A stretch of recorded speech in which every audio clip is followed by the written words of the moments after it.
देख रहे हैं सक्षम भारत टीवी।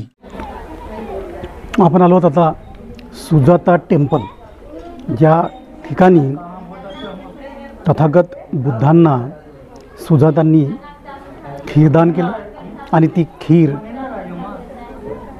तथागत गौतम बुद्धांनी ग्रहण केली आणि त्यानंतर त्यांचा बुद्धत्व प्राप्तीचा हा कालखंड जो आहे हा सुरळीत झाला। तर त्या ठिकाणी आपण आलेलो आहोत, बघूया काय आहे सुजाता टेम्पलमध्ये आणि का काही इथला परिसर।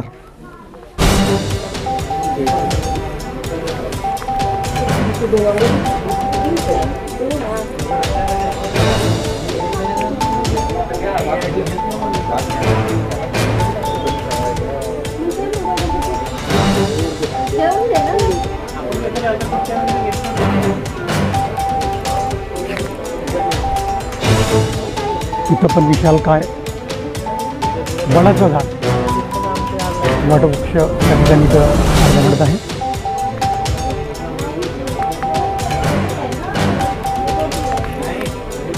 सुजातांनी तथागतांना खीरदान करतानाचे हे दृश्य सुद्धा या ठिकाणी पाहायला मिळत आहेत।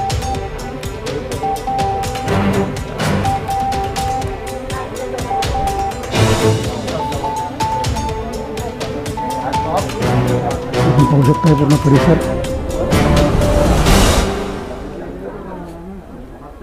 ज्या ठिकाणी सुजाताने खीर दान केली।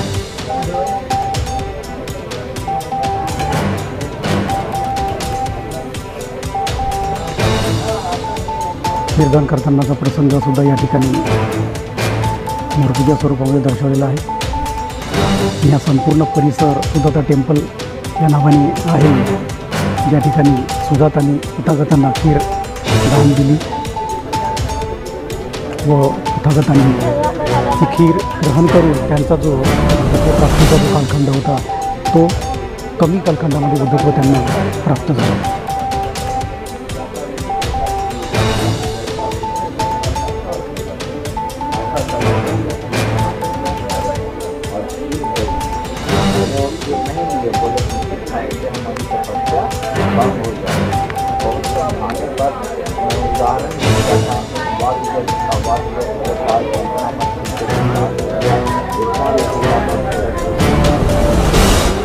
चाह रही कि ना ज़्यादा कठोर तपस्या कीजिए ना उसको आराम दीजिए।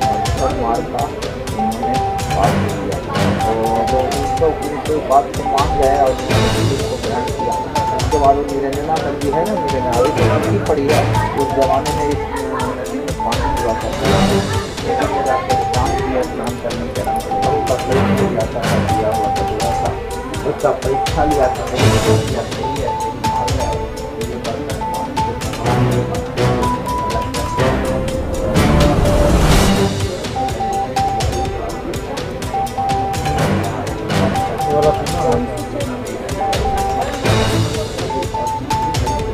लाख लोगों लगभग कितने लोग परत चालत आले। म्हणजे हा फॉरेस्ट एरिया पहिला होता। तर आल्याच्या नंतर इथे त्यांनी म्हणजे इथं तपश्चर्या करायला लागली। या बोधिवृक्षाची इथे तपश्चर्या वडाच्या झाडाखाली तपश्चर्या करत असताना इथे सुजाता नावाची एक मुलगी होती, शेनानी नावाची मुलगी सुजाता।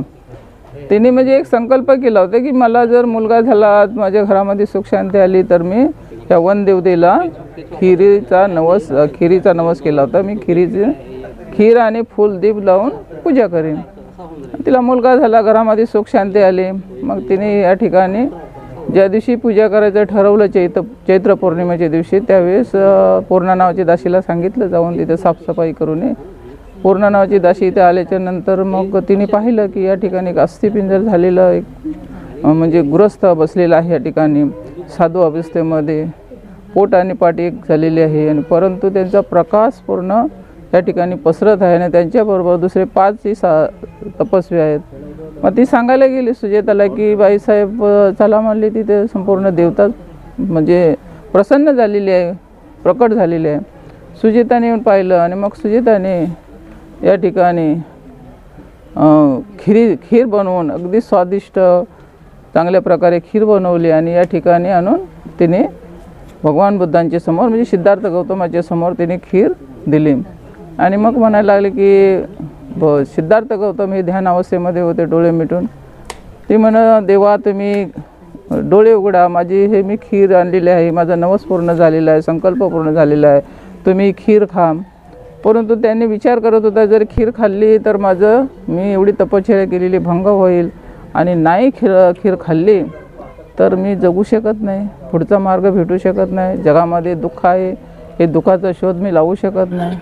त्यांनी डोळे उघडले, म्हणले सुजेता भगिनी तुझा काहीतरी गैरसमज झालेला आहे, मी कोण देव नाही, देवता नाही.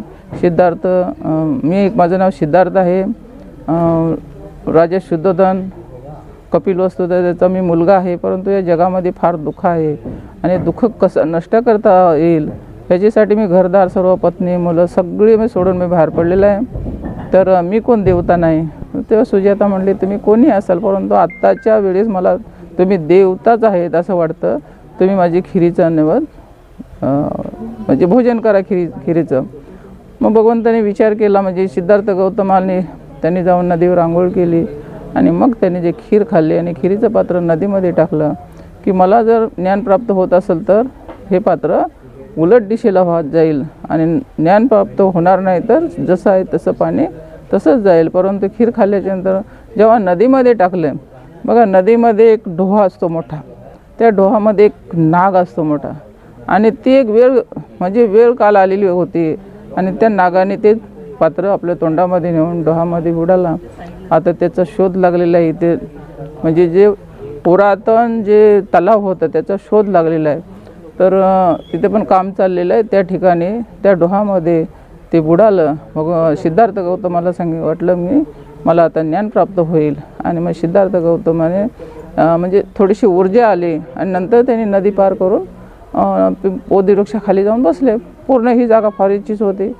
जेव्हा आलारकामने पात्र आणि चिवर दिलं, ते पात्र त्याने डुंगेश्वरीच्याच ठिकाणी त्यांनी सोडलं आणि पुढे आले. इथं आल्याच्या नंतर हे पात्र तिने दिलं, हे पात्र पण त्यांनी इथेच सोडलं या नदीमध्ये. परत नदी पार करून त्या बोधिवृक्षाखाली गेले आणि त्यांना तिथे ज्ञानप्राप्ती झालं वैशाख पौर्णिमेच्या दिवशी.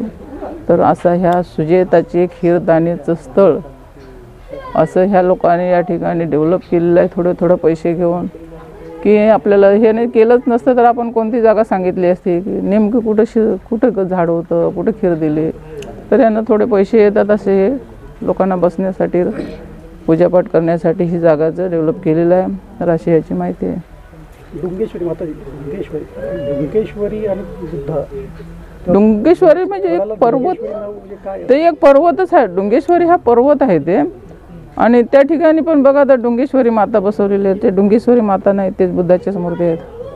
त्यांनी फक्त कपडा टाकलेला आहे, तो कपडा काढून आपल्याला दाखवत नाही. जसं महाबोधी महाविहारामध्ये पण तेच केलेलं आहे. ते त्यांनी त्या ठिकाणी देवे वगैरे कोण नाही, ती बुद्धाचीच मूर्ती आहे. प्रत्येक ठिकाणी बुद्धाशिवाय कुठल्याही देवाला पूजल्या जात नाही. आपण म्हणतो ते राम मंदिराची जर मंदिरामध्ये मूर्ती जर बघितली पूर्ण, तिला ते खोलून बघितली तर तो बुद्धाच आहे. त्याचा चेहरा आपल्याला बुद्धाचाच दिसतोय. फक्त संपूर्ण कपडे त्याला हे केलेले आहेत, परंतु तो चेहरा आपल्याला बुद्धाचाच दिसतो. आणि त्याच ठिकाणी ती अयोध्या नगरी ही सुद्धा बुद्धाचीच होती. आणि हा सगळा इतिहास हा लपवण्याचा प्रयत्न चाललेला आहे, या लोकांनी केलेला आहे. पण एक वेळ असं येईल की हीच लोक बुद्धमय होतील आणि हे महाबोधी महाविहाराची सुद्धा सुटका होईलच, परंतु त्याला वेळ लागणार आहे. फार मोठं काम आहे ते.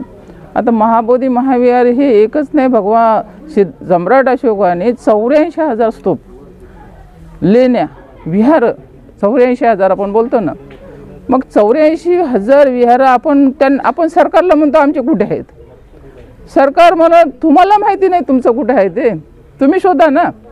तर आपण आपलं शोधलं पाहिजे ना. जसं ते ह्यांनी कसं बघा इथं बनवलं, बसले तिथे लोक येतात, लोक वंदन करतात, त्यांना दानदक्षिणा देतात जातात.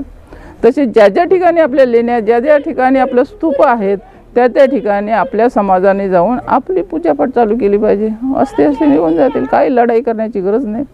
जसं 84,000 स्तूपातला एक मुंबईमधला जर तुम्हाला माहिती असेल किंवा असेल पण वाचण्यात तुमच्या, की नालासोपारामध्ये एक स्तूप आहे सम्राट अशोकाने बनवलेला.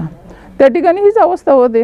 कोंबडी कापायचे, दारू तिथं टाकायचे, त्याच्यानंतर नारळ फोडायची.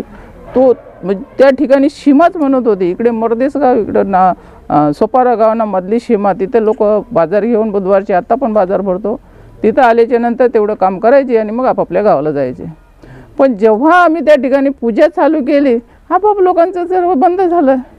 ते नारळ हे बंद झालं, कोंबडं कापणं हे बंद झालं, त्यांची सीमाही गेली ना, सर्वच गेले. तसं आपण चालू केलं पाहिजे. आपण उलट विचारतो आमचं कुठे आहे, आज सरकार म्हणत तुमचं कुठे आहे, तुम्ही कुठे आहेत, तुम्ही शोध लावा ना. तुमच्यासारखे आम्हीच आहोत, फक्त सरकार म्हणून आम्ही आहोत, पण तुमचं तुम्ही शोध लावा. तर आपलं आपण शोधलं पाहिजे की 84,000 स्तूप आहेत, 84,000 लेणे आहेत, त्या ठिकाणी बौद्धांनी गेलं पाहिजे. उद्याची कालची जी सम्राट अशोक जयंती झाली म्हणजे संपलं आपलं. परत आपण सर्व झोपली. आंबेडकर जयंती आली, बाबासाहेबांना डोक्यावर नाचवली झाली. बाबासाहेबांनी काय सांगितलं, शिका, पहिलं शिका, शिक्षण घ्या. शिकल्याच्या नंतर पहिलं तुम्ही संघटित व्हा. जेव्हा संघटना एक होणार तेव्हा तुमची ताकद होईल ना. आणि संघटित झाल्याच्या नंतर संघर्षाला उतरा. आपण काय करतो, संघटन झालं, आपली एवढी लोक झाली, त्यातली अर्धी लोक तुमची वेगळी ना माझी वेगळी. आपली लढाई कशी होणार. बाबासाहेबांनी सांगितल्याप्रमाणे जर आपण वागलो, बुद्धांनी सांगितलेल्या नियमाप्रमाणे आपण वागलो, तर सगळं काय आपलं व्यवस्थित होतं. बाबासाहेब म्हणले होते की भारत बौद्धमय करणं आपल्या पण हातात आहे ना. बाबासाहेब निघून गेले. बाबासाहेबांनी धर्मांतर केल्याच्या नंतर 55 दिवसातच बाबासाहेब आपल्याला सोडून गेले. पुढे जर जिवंत असतं तर आपल्याला अजून काय माहिती पडलं असतं. तर बाबासाहेबांचं काम जे आहे ते बाबासाहेबांनी सांगितल्याप्रमाणे, भगवान बुद्धांनी सांगितल्याप्रमाणे आपण चाललं पाहिजे. सम्राट अशोकाने एवढंच नाही, रस्त्याच्या कडेकडेला झाडं लावली. आपण झाडं तोडून टाकतो आणि कुंडीमध्ये एवढी झाडं लावतो. आणि त्या सम्राट अशोकाने रस्त्याच्या कडेला झाडं लावली. लोक रस्त्याने चालतील आणि त्या ठिकाणी बसतील. सम्राट अशोकाने विहिरी खोदल्या. आता ज्या पानपोई म्हणतात ना, ह्या पानपोई सम्राट अशोकाचेच कालावधीतल्या आहेत. त्याने विहिरी खोदल्या की जाता जाता लोक पाणी पिऊन पुढे जातील. सम्राट अशोकाने धर्मशाळा बांधल्या आहे ना, पक्षीसाठी बांधल्या, माणसासाठी बांधल्या, जनावरांसाठी बांधल्या. मग ह्याच्यासाठी आपल्या लोकांनी काय केलं, आता जे समाज मंदिर म्हणतात ना, ते समाज मंदिर सम्राट अशोकाच्याच कल्पनेतलंच आहे. की समाज मंदिर आता प्रत्येक गावागावाला समाज मंदिर बांधून देतात, तुम्ही इथे तुमचा कार्यक्रम करा.